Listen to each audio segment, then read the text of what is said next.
It's Friday. Happy Friday. We made it to Friday. Good Friday to you. It is the final day of our Goal Getter Challenge. I can't believe we've made it to the end. It's so hard to say goodbye to yesterday.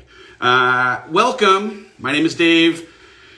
If you've been with me, we have had ourselves a good time over the last couple of weeks worth of time as a community, walking toward this year that we are trying to create, thinking a little bit about the things that might get in our way so that we can be preemptively getting them out of our way. Welcome. I hope that you have enjoyed this challenge. I appreciate every single one of you who have been so engaged, so supportive as a community here every single day, diving into the coachings as they have been delivered to your email, participating in these lives back and forth with me every day for these 2 weeks. I bet we're going to do this again. This has been fun. It has poured into me as much as I hope it has poured into you. If you're not familiar with what we've been doing every single day for the last 2 weeks worth of time, we've been gathering as a community, walking through different parts of this book, Get Out of Your Own Way, talking through a little bit of what might get in our way so that in the attempt to create the year that we'd hope in 2021, we could do it cognizant of the things we'd have to try and work through in order to make that year come together. And I'm here for it. I am here for it. Today, we're just doing Q&A. Rapid fire Q&A today. That's what we're doing. But we're going to start, as we have started every single one of these, announcing a winner. There is a human being who will become, immediately upon my announcing her name, my very best friend. We're going to do live coaching together on Zoom. And today's winner is someone named Jillian Teets. Jillian, congratulations. You and I have just become very best friends. We are going to jump into a live coaching Zoom together as soon as this challenge is done. I'm very excited about it and all of the other winners who have shown up, shared their experience with this challenge, and will now become my very best friend inside of a Zoom coaching conversation. So let us jump right in, shall we? Shall we? The first question that I have comes from someone named Sue Strugnelli, and she asks, how long will these videos be available? All right, that's a good place to start. How long will these videos be available? So if you are interested in having access to the coaching that was delivered every single day over these last 2 weeks worth of time, you can still sign up for the challenge. When you sign up, you get directed to a location where all of these end up living. So if you're interested, hit the link in my bio. I'll have someone put the link inside of the Facebook page. I'd love for you to be able to take a look at all the coaching that has been delivered, and every single one of these lives, of course, is saved on Facebook, lives in Instagram, will be here forever and ever. Amen. So if you have not, sign up. Why not? It'll be an opportunity for me in you signing up to let you know the next time we're going to do a challenge. And you'll have the ability to, if you're not totally caught up on the coaching that we've done, go back and take a look at it at any time, at your leisure. Life is busy. I understand it. All right. Next question. Jenna Rhodes asks, what's something that you were good at as a child, and how does it influence your work now? This is such an interesting question. And I actually would argue a question that I might challenge you to answer for yourself, because in the midst of writing this next book that I am working on, the idea of uncovering your purpose or finding why you are here, what is your calling in this life, a lot of times comes back to the things that you had passion for when you were a child, what you felt best at, what you felt most lit on fire for when you were young. And so when I was talking about this in the book, I referenced the fact that when I was young, I had this vision of becoming either Dan Rather, the news broadcaster, or Vin Scully, the famous Dodgers announcer, using the gifts that I have in being able to speak, pulling on a thread of my liking the idea of reporting, of storytelling, of taking an audience through an experience. And it's weird because as much as, man, the work that I do today is so hard to even describe to anyone. I go to a family party. They're like, what do you do? And I'm like, exactly. What do I do? But what I do in some respects is really connected now to the things that I had passion for when I was young, because I am in some respects a reporter of the things that I'm experiencing or the things that I have in reading a book or listening to a podcast or sitting in a seminar. I'm trying to now share with other people. I do a lot of broadcasting from Field 4, where my son plays baseball. But if you can connect to who did you want to be when you were young? What were the things that lit you on fire back then? Before you became who you are, who did you want to be, right? If you can ask those questions and pull on those threads, so much of our calling and so much of our ability to unlock our purpose tends to be found close to the answer to that question. So I would think about that. Elena Butler asks, how do you break the cycle of disappointment when a business project fails 4 times in a row? So we have had a conversation about reframing failure inside of our couple of weeks together. The thing I would argue you need to do first is take each of those individual failures and see if you can't identify what you learned out of each, right? If you can see failure as the richest source of information out there, not as some indictment that you didn't have the skill or the ability, but that you, in having tried it, were now given this very rich piece of information on how to not do it so that you can get closer to understanding how you can do it, then you can see failure as a gift instead of something that actually creates disappointment. The other thing I would say is find a way to connect to other people who have built literally anything that you admire, and then dive into the storytelling around their experiences with failure in a way that normalizes the thing that you are experiencing as the price of entry for what you're trying to build. Nothing that has been built that you have any kind of admiration for was created without failure. There are so many stories of failure that exist. Shoe Dog, as an example, Phil Knight's book and how he built Nike. It is littered with stories of failure. But seeing that and normalizing that maybe changes the way that you assign disappointment to it as just what it inevitably ends up taking to actually build the business project that you're trying to build. But more than anything, I would say, stay connected to what you learned, how you grew, what you are now more equipped to handle because of having experienced the failure in a way that allows you to assign positive attribution to the failure rather than disappointment. Good luck, Elena. I am cheering you on. Ariel Justice asks, how do you get past the feelings of anxiety to be productive and reach goals? How do you get past anxiety? So, the thing that you have to do, and we have talked about this a couple of different times inside of the last couple of weeks of this conversation, is create a relationship with your anxiety. A lot of times when we feel something, we think we are that thing, right? You feel anxious, and so you think you are anxious. You feel sad, you think you are sad. You feel angry, you think you are angry. You are not. You are the observer to the emotion that is presenting itself. And so if you can separate yourself from the emotion of anxiety and ask the anxiety, hello, what role do you believe that you are playing in my life today? Is there something that you are trying to train my focus on that in your being present might afford me an opportunity to eliminate your believing that you need to exist in my life and also get me closer to productivity and reaching these goals, right? When I have anxiety, right? I am not anxious, but anxiety presents itself. It thinks it is there to help you, which I know seems crazy because negative emotions are not a thing that we think of as being helpful. But the anxiety doesn't know any better. The sadness doesn't know any better. The anger doesn't know any better. Those emotions believe that they are there to play a role that serves you. And so if you can separate yourself from being anxious and as the observer of the anxiety, ask it, what role do you believe that you are playing? So when I get anxious, instead of feeling anxious, I try to sit with that anxiety and understand how it believes itself to be helping me. And oftentimes, I have to then walk myself back to when that anxiety presented itself to understand what individual thing in my life that anxiety is trying to train my focus on.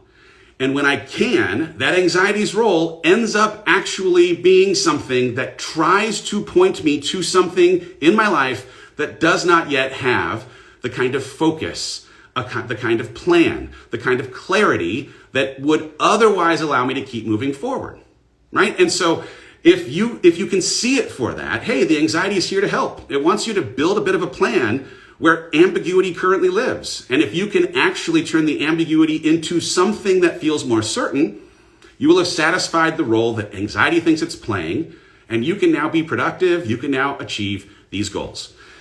If you have not, every day I'm going to say it, read the book, The Untethered Soul. The Untethered Soul is a big part of where this kind of idea that you're the observer to the soundtrack in your head, you are not the soundtrack in your head, came from. The work that I've been able to do inside of this therapy around self, where I am understanding that I am the sun and that these parts of me, clouds, they are doing roles as managers, like anxiety, but that I am not the cloud, I am the sun observing that cloud. And the more that I am able to distance myself, disassociate myself from the feeling and ask the feeling why it believes it is here, goodness gracious, it has been just a huge game changer, especially in a season where I am thinking all the thoughts and feeling all the feelings. All right, Mez in Australia asks, I am feeling stuck. How can I get moving? All right, well, Mez, my best advice is to focus on small wins. Right? Sometimes when we find ourselves stuck, it's because we're contemplating boiling the entire ocean. And boiling the ocean is overwhelming. If you were just to try and focus on boiling a pot of water, you would be successful, and in that success, build on top of that success. So you just have to take small wins. And what those small wins inevitably provide you is momentum. Right? You think about, I've used this analogy before, you think about a car. Where does a car get its best gas mileage? It gets its best gas mileage on the highway. Why? Because since it's already moving, the amount of energy that it takes to move that car is just inherently less because of the fact that there is already motion. And bodies in motion, they stay in motion. And so if you can have a small win that you build on top of with another small win, all of a sudden you have created motion.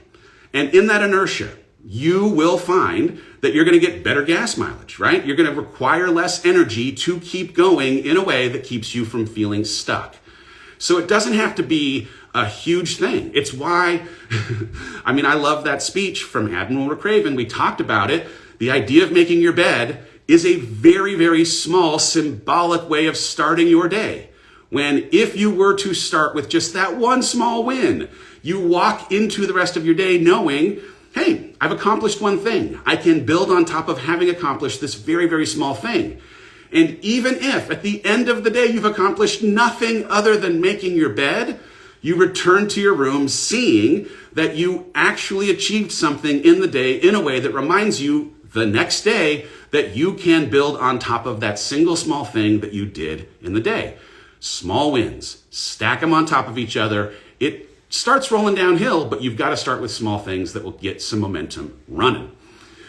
All right, Brent asks, how do you establish boundaries now? Boundaries, goodness gracious. We all need boundaries. So the question that I tend to ask, is, does this relationship or is this commitment on my calendar actually getting me closer to the vision of where I'm going? Does this relationship or this commitment on my calendar align with my goals? Does it run consistent with my values? Or is this relationship or this commitment trying to rob me of peace? Is it trying to rob me of joy? Is it questioning who I am in a way that might make me question myself? Is it affording me an opinion that might create doubt or a lack of self-confidence?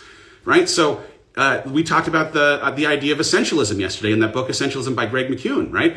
Is it a thing that I feel like I have to do rather than a thing that I want to do? And so the more that you can really just identify, hey, I have clarity on what I stand for, right? What are my values? I have clarity in what I do. Here is the focus that I am going to continue to train myself to look toward in this pursuit of becoming who I'm becoming in this year. And if the people or the commitments that you are thinking about align with those things, they ought to be a part of your life. But if they rob you of those things, if they get in the way of those things, that's where a boundary has to be drawn. And it's hard because boundaries inevitably require disappointing people who have come to expect that you will continue to make their agenda your agenda. But your agenda and their agenda may be divergent things because they may not share your values. They may not share your goals. They may not share your mindset, your faith, your perspective on life, your positive outlook, a whole host of things. And if there is divergence and you continue to allow these people or these commitments in your life, you're doing so at the expense of becoming who you'd hope to be or getting where you'd hope to go. So I'd start with those questions. Tammy Munson asks, what's next for you, Dave, after your book is done? Well, good question, Tammy. Unbelievably, I have a publisher who has committed to making a tea time book for kids, like a little picture book for bedtime based on the way Noah and I sit around our tea table and try and have adult conversations in ways that young human beings can understand them. So I had, as a part of the vision casting for this year, the question that I had for what I wanted to try and accomplish was, is there a way for me in this work to create resources that might place tools in the hands of parents that if they were to share them with their kids, may make the work that I do for adults a thing that they do not need to consume because of having preemptively planted truth in their life in a way that might keep the world trying to tell them lies, a thing that they just won't believe. And so the book that I'm working on for tea time, Noah and I are going to have a conversation about her ability to do anything she believes that she wants. And then I'm going to walk her through building a ship in our backyard where we talk about how you have to set a goal, how you have to assume the identity of a shipbuilder, how you have to, when you fall down as you're building this ship, get back up. How as you start building it and someone questions if it's a good ship, you've got to not worry about what people are thinking of your shipbuilding. How, like all of it, right? And so the outline, crazy enough, it's a 27-page kids book. And in 14 dual pages, it takes the outline of my nonfiction book, which is the attempt to try and convince adults to believe in themselves and leave the harbor of safety and security to pursue the calling and purpose that has been placed in their life. I am taking this adult book and condensing it into a picture book that will be full of adventure fun and feel very not medicinal, so that I might encourage parents who are sitting with their children to pour into them the seeds that might make needing to read the book that I'm writing for adults completely unnecessary. And in that same vein, I'm working on, still in the outline phase, but I'm working on a book for 8 to 12-year-old boys about mindset and confidence. And so that'll be the next thing I work on after these first two book projects are done. The hope would be taking, there was a book for girls called Confidence Code for Girls. Confidence Code was an adult book, Confidence Code for Girls, a girls book. But there isn't a lot of stuff for boys right now around confidence, around mindset. And I have boys, and I want to plant seeds in their head that help give them these truths so that they can connect to them before the world tries to tell them the lies that might make them having to question their worth or question their value or question their purpose or need to buy an adult nonfiction personal development book one day because they already got something in that 8 to 12-year-old space that might change the way they think about who they are and how they have a mandate to live into who they were put on this planet to be, irrespective of what anyone else might think. So I'm excited about that. I'm also, I'm going to continue doing coaching. So last year I did coaching inside of the Hollis company. I've transitioned away from the Hollis company. And so I am going to be coaching inside of a platform called Growth Day. I'm very, very excited about it. Every month I'll do coaching, but this is the brainchild of my friend Brendan Burchard. And every month, I'll be coaching there, but for people who sign up for it, you get access not just to me, but to Brendan, to Mel Robbins, to Jenna Kutcher, who's a great person inside of marketing, to David Bach, who's a great person inside of finance, a guy named Prince EA, who's amazing in motivation and inspiration, a whole list of people. So if you're interested in continuing to coach with me, go to growthday.com/Hollis. And you can see there's a little video of me and Brendan having a conversation, but I'd love to have you continue your learning journey with me. I'm very, very excited about it. All right, Jen Zacharias asks, everyone, hello. Oh, and I'm gonna keep doing the Rise Together podcast. I love the Rise Together podcast.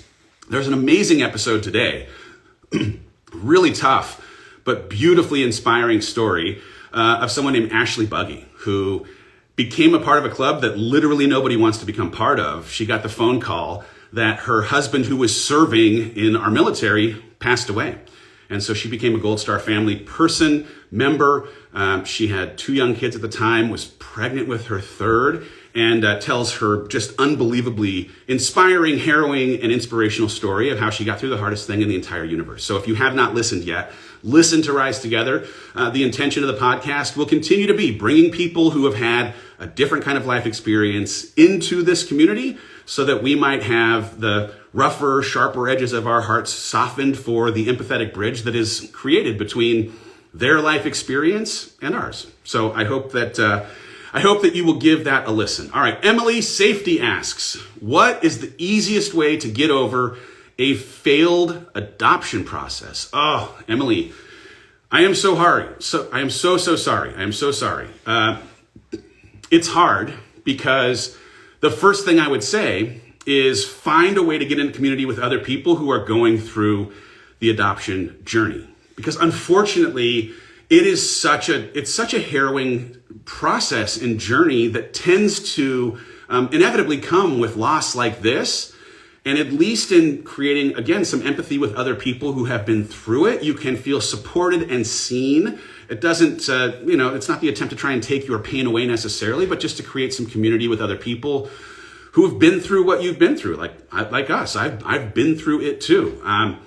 For me, when we were going through it, connecting to faith was the most important thing because it was impossible to understand why things that were happening when they were. And so if there is a higher power that you can give some of this to, surrender just a little bit of this to, I encourage you to consider that. Then the last thing I'd say, and this is, I have to stay connected to this, even inside of the current experience that I am going through in the transition of my family. I have a daughter named Noah, who is one of the most important lights of my life. She is such an incredible part of my life.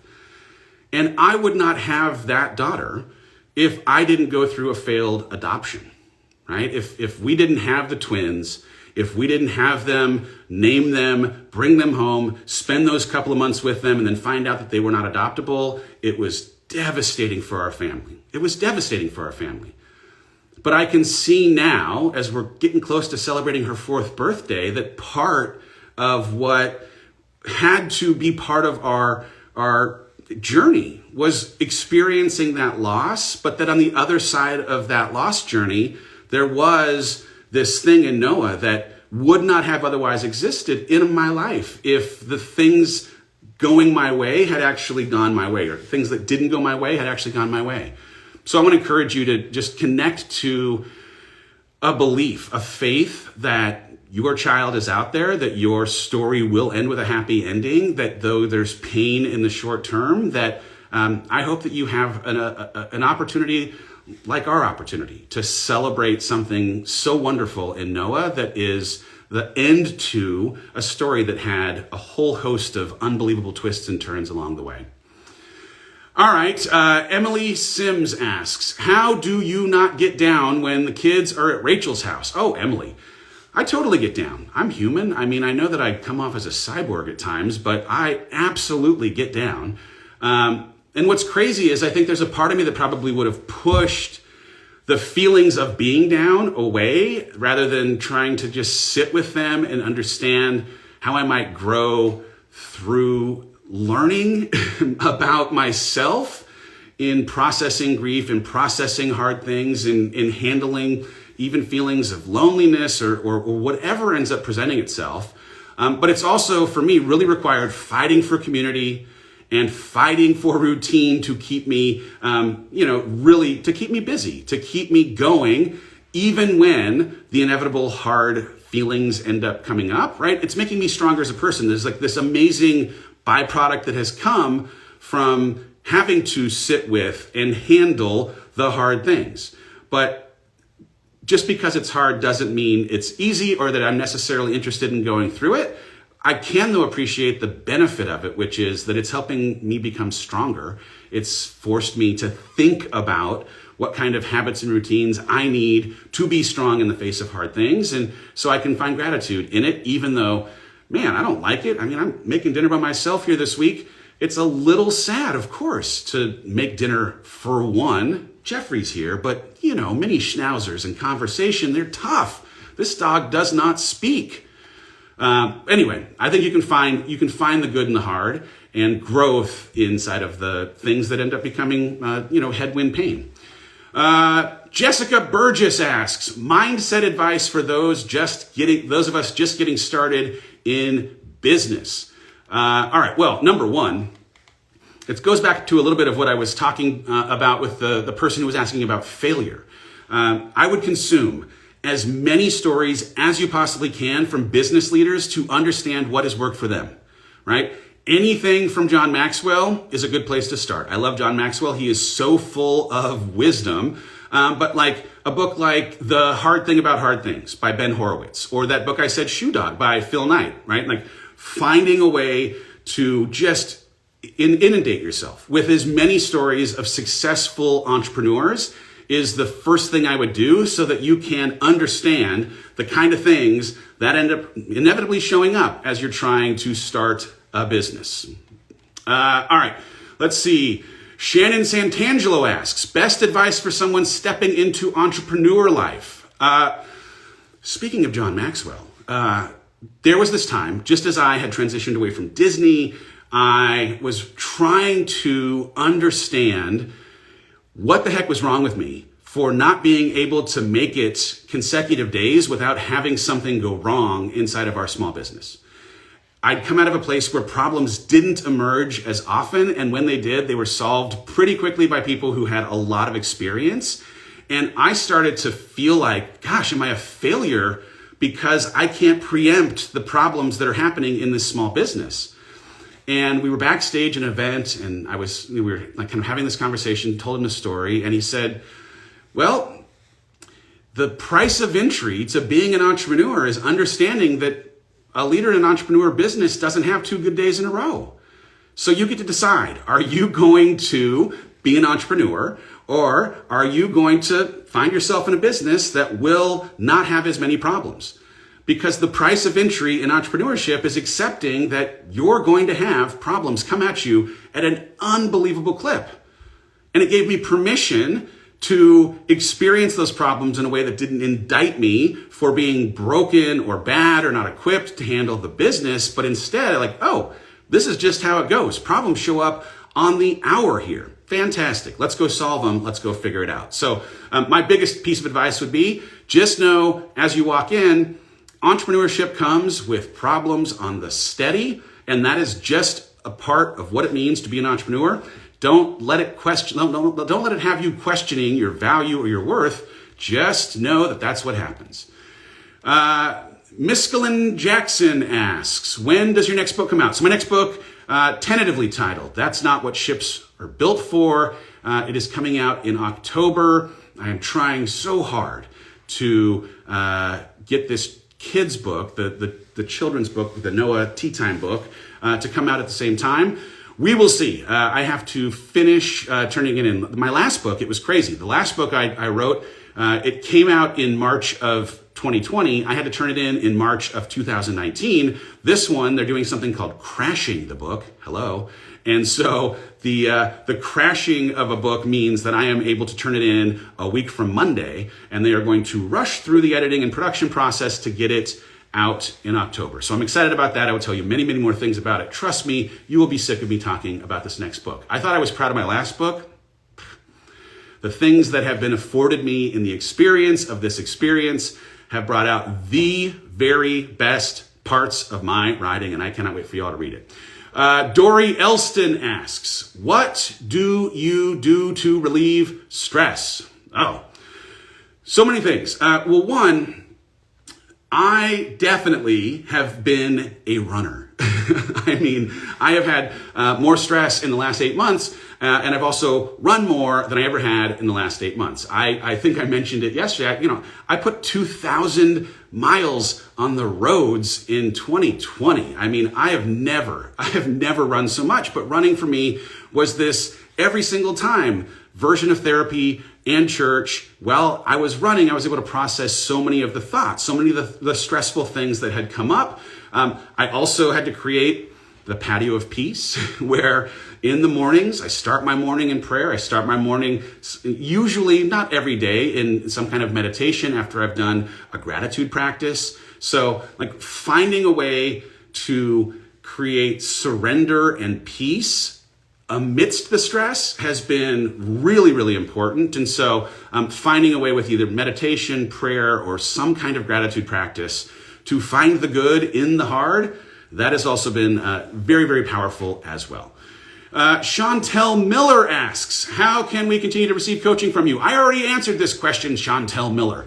You can go to growthday.com/Hollis, sign up there. It's less than $1 a day. So if you're interested in being coached, not just by me, but by Brendan and Jenna and David Bach and Mel Robbins, Prince EA, the whole crew, it's fantastic. I am super, super excited about it.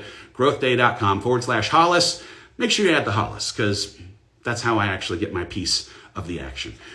Steph C asks, multitasking versus one thing, focusing on one thing at a time. So is there a better way to do things, or how do you do them? Multitasking or focusing on one thing at a time? I tend to be someone who has to focus on one thing at a time. The way that I can be effective and productive when I am doing one thing at a time is just wildly more effective in producing the kind of result that I'm looking for. When I start trying to do a whole bunch of things, I dilute the impact to any individual thing. There's this great book called The One Thing by Gary Keller, and the best line in the book is, what is the one thing that you could do that by doing it, every other thing would be easier or unnecessary? And so as you're thinking about what's the one thing that I ought to focus on? Well, focus on the one thing that would make all of the other things a little bit easier or totally unnecessary. If you can do that, forget it, you will be way ahead of the game. Tavia Truch asks, how do you stay motivated to work out? Tavia, I do not stay motivated to work out. I do not stay motivated to work out at all. But I have an appreciation that this person who I'd hoped to become needs me moving my body, right? Like I've talked a lot about this idea of how you feel about yourself when you're by yourself, right? And the thing that I have talked about more than anything is I feel best about myself at the end of a day when I have created integrity in showing up on that day with who I know I'd have to be to become the person I'd want to become, right? I've cast a vision. Here's who I want to be. This is who I'd like to be at the end of the year, in 5 years, and 10 years. What would I have to do today on this, the only day that I can control, right? Can't control the past, can't control the future. Only thing I control is today. What would I need to do today on this, the only day that I can control? One of the things that I would need to do to become the version of who I'd hope to become is get up and work out. It's a keystone habit. You ever heard of a keystone habit? Right? There's a whole bunch of different habits, but there are certain habits that if you do that one habit, it triggers a whole bunch of other really, really good habits in your life. Working out is a keystone habit. And when I work out, I also make better choices with how I eat. When I work out, I have the energy to show up for the work I'm doing. When I work out, right, a whole host of things. So I know if I don't work out, that I'm probably not going to eat as well for the day. I'm probably not going to have the energy that is necessary to do the work I'd hope to do. And also, I will, at the end of the day, when I'm thinking about how I feel about myself, when I'm by myself, have created dissonance, space. I will not have created integrity between who I'd hope to be on this, the only day I can control, to get to the place that I'm hoping to get to.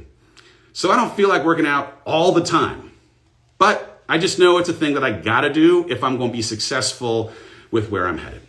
All right, y'all, that was a good Q&A session. Happy Friday. I hope this was helpful to someone in some way.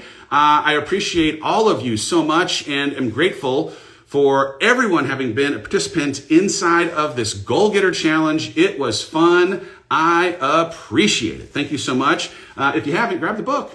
Grab this book. Get out of your own way. Available anywhere books are sold. And if you are interested in me jumping into your book club, go to leadershipessentials.com. Grab yourself 15 copies. I will storm your book club via Zoom when you do.